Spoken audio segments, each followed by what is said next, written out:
तो दोस्तों हम लोग इतिहास से अध्याय 1 आगे पढ़ने वाले हैं। तो चलिए पढ़ते हैं। नए सामाजिक और राजनीतिक समूह। सन 700 और 1750 के बीच के 1000 वर्षों का अध्ययन इतिहासकारों के आगे भारी चुनौती रखता है। मुख्य रूप से इसलिए कि इस पूरे काल में बड़े पैमाने पर और अनेक तरह के परिवर्तन हुए। इस काल में अलग अलग समय पर नई प्रौद्योगिकी के दर्शन होते हैं, जैसे सिंचाई में रहट, कताई में चरखे और युद्ध में आग्नेयास्त्रों, बारूद वाले हथियार का इस्तेमाल। इस उपमहाद्वीप में नई तरह का खान पान भी आया। आलू, मक्का, मिर्च, चाय और कॉफ़ी। ध्यान रहे कि ये तमाम परिवर्तन नई प्रौद्योगिकियां और फसलें उन लोगों के साथ आए जो नए विचार भी लेकर आए थे। परिणाम स्वरूप यह काल आर्थिक, राजनीतिक, सामाजिक और सांस्कृतिक परिवर्तनों का भी काल रहा। अध्याय 5, 6 और 7 में आप इनमें से कुछ के बारे में जानेंगे। इस युग में लोगों की गतिशीलता, एक स्थान से दूसरे स्थान पर आना जाना भी बहुत बढ़ गया था। अवसर की तलाश में लोगों के झुंड दूर दूर की यात्राएं करने लगे थे। इस उपमहाद्वीप में अपार संपदा और अपना भाग्य गढ़ने के लिए अपार संभावनाएं मौजूद थी। इस काल में जिन समुदायों का महत्व बढ़ा, उनमें से एक समुदाय था राजपूत, जिसका नाम राजपुत्र अर्थात राजा का पुत्र से निकला है। 8वीं से 14वीं सदी के बीच यह नाम आमतौर पर योद्धाओं के उस समूह के लिए प्रयुक्त होता था जो क्षत्रिय वर्ण के होने का दावा करते थे। राजपूत शब्द के अंतर्गत केवल राजा और सामंत वर्ग ही नहीं, बल्कि वे सेनापति और सैनिक भी आते थे जो पूरे उपमहाद्वीप में अलग अलग शासकों की सेनाओं में सेवारत थे। कवि और चारण राजपूतों की आचार संहिता, प्रबल पराक्रम और स्वामी भक्ति का गुणगान करते थे। इस युग में राजनीतिक दृष्टि से महत्व हासिल करने के अवसरों का लाभ मराठा, सिख, जाट, अहोम और कायस्थ, मुख्यतः लिपिकों और मुंशियों का कार्य करने वाली जाति आदि समूहों ने भी उठाया।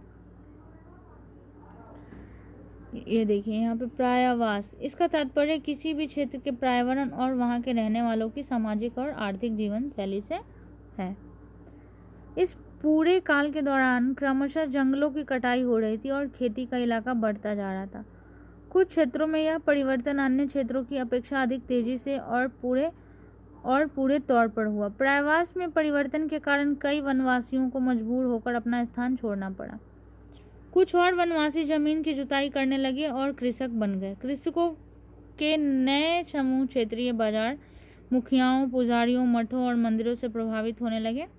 वे बड़े और जटिल समाजों के अंग बन गए। उन्हें कर चुकाने पड़ते थे और स्थानीय मालिक वर्ग की बेगार करनी पड़ती थी। परिणाम स्वरूप किसानों के बीच आर्थिक और सामाजिक अंतर उभरने लगे।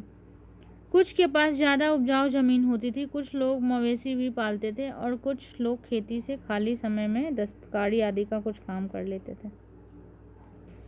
जैसे जैसे समाज में अंतर बढ़ने लगे, लोग जातियों और उपजातियों में बांटे जाने लगे और उनकी पृष्ठभूमि और व्यवसाय के आधार पर उन्हें समाज में ऊंचा या नीचा दर्जा दिया जाने लगा।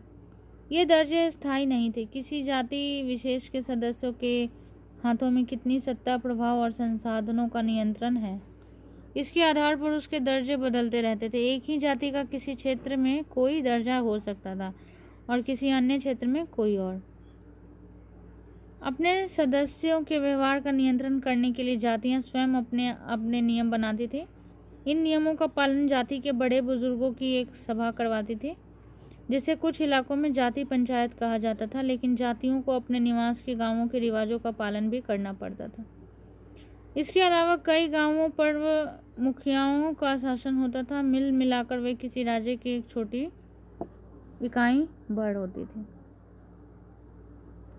इस अनुभाग में जो प्रौद्योगिकी, आर्थिक, सामाजिक और सांस्कृतिक परिवर्तन वर्णित हैं, उनमें से कौन कौन से परिवर्तन आपकी समझ में आपके शहर या गांव में सबसे महत्वपूर्ण रहे हैं, वो हमें कमेंट्स के द्वारा बताइए।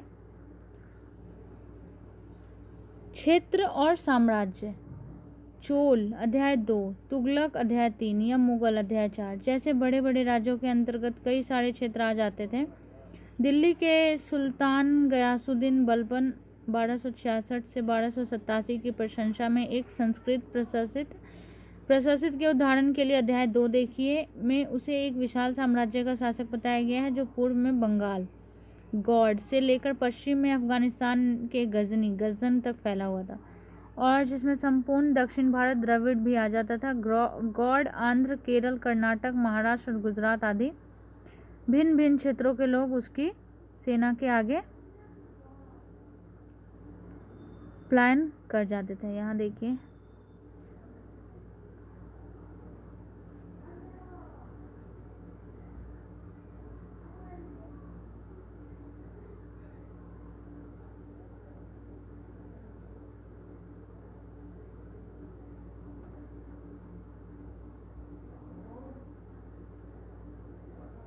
मानचित्र 3 है। मिस्र के शिहाबुद्दीन उमरी द्वारा रचित मसालिक अल अबसर फी मामलिक अल अमसर के अनुसार मोहम्मद तुगलक के राज्यकाल में दिल्ली सल्तनत के अंतर्गत आने वाले जो प्रांत हैं उनको यहाँ दिखाया गया है।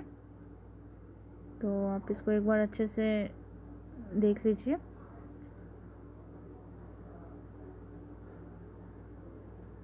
इतिहासकार विजय अभियान के इन दावों को अतिशयोक्तिपूर्ण मानते थे। साथ ही वे यह समझने की कोशिश में भी लगे रहते हैं कि शासक लोग इस उपमहाद्वीप के भिन्न भिन्न भागों पर अपने अधिकार का उल्लेख क्यों करते रहते हैं। यहाँ देखिए, भाषा तथा क्षेत्र। सन 1318 में कवि अमीर खुसरो ने इस बात पर गौर किया था कि इस देश के हर क्षेत्र की एक अलग भाषा है। सिंधी, लाहौरी, कश्मीरी, द्वार समुद्री, दक्षिण कर्नाटक में, तेलंगानी, आंध्र प्रदेश में, गुजरी गुजरात में, मौबारी तमिलनाडु में, गौड़ी बंगाल में, अवधी पूर्वी उत्तर प्रदेश में और हिंदवी दिल्ली के आसपास के क्षेत्र में। अमीर खुसरो ने आगे बतलाया है कि इन भाषाओं के विपरीत एक भाषा संस्कृत भी है जो किसी विशेष क्षेत्र की भाषा नहीं है। यह एक प्राचीन भाषा है जिसे केवल ब्राह्मण जानते हैं, आम जनता नहीं। अमीर खुसरो द्वारा उल्लिखित भाषाओं की एक सूची बनाइए और एक सूची उन भाषाओं के नाम की बनाइए जो उनके द्वारा उल्लिखित क्षेत्रों में आज बोली जाती है।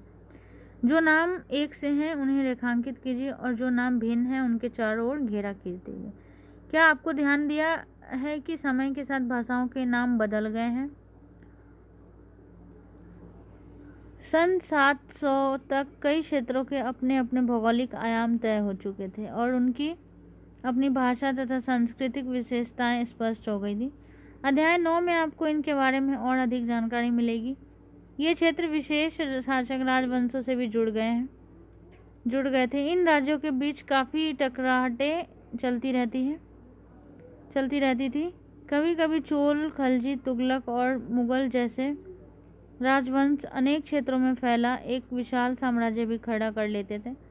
ये सभी साम्राज्य समान रूप से स्थिर या सफल नहीं हो पाते थे। उदाहरण के लिए अध्याय 3 और अध्याय 4 की तालिका 1 की तुलना कीजिए। खलजी और मुगल वंश के शासक कितनी अवधि तक चले? 18वीं सदी में मुगल वंश पतन के ढलान पर था। फलस्वरूप क्षेत्रीय राज्य फिर से उभरने लगे। अध्याय 10। लेकिन वर्षों से जो सर्व क्षेत्रीय साम्राज्यों का शासन चल रहा था उससे क्षेत्रों की प्रकृति बदल गई थी। उन पर कई छोटे बड़े राज्यों का शासन चलता रहा था और उन राज्यों की बहुत सी बातें इस उपमहाद्वीप के अधिकतर भाग पर फैले इन क्षेत्रों को विरासत में मिली थी। इस तथ्य का पता हमें उन कई परंपराओं से लगता है जो इन क्षेत्रों में उभरी थी। इन परंपराओं में कुछ एक दूसरी से भिन्न और कुछ एक समान है। ऐसी परंपराएं हमें प्रशासन, अर्थव्यवस्था के प्रबंधन, उच्च संस्कृति तथा भाषा के संदर्भ में मिलती है। सन 700 से लेकर 1750 के बीच के 1000 वर्षों में इन विभिन्न क्षेत्रों की प्रकृति एक दूसरे से कटकर अलग अलग नहीं पनपी थी। हालांकि उनके चरित्र की अपनी विशेषताएं बनी रही थी, मगर समन्वय की सर्वक्षेत्रीय ताकतों का प्रभाव भी उन पर पड़ा था। पता लगाइए कि क्या आपका राज्य कभी इन सर्वक्षेत्रीय साम्राज्यों का हिस्सा रहा था। यदि रहा था तो कितने समय तक। तो दोस्तों, हम लोग पता लगाइए और हमें कमेंट्स के द्वारा बताइए। और ये पुराने और नए धर्म हम लोग कल पढ़ेंगे। तो आप लोग जितना पढ़ा है उतना दोबारा से पढ़िए, समझिए और उसके जो क्वेश्चंस है उसके आंसर्स को कमेंट्स के थ्रू हमें बताइए। तो तो मिलते हैं कल। धन्यवाद।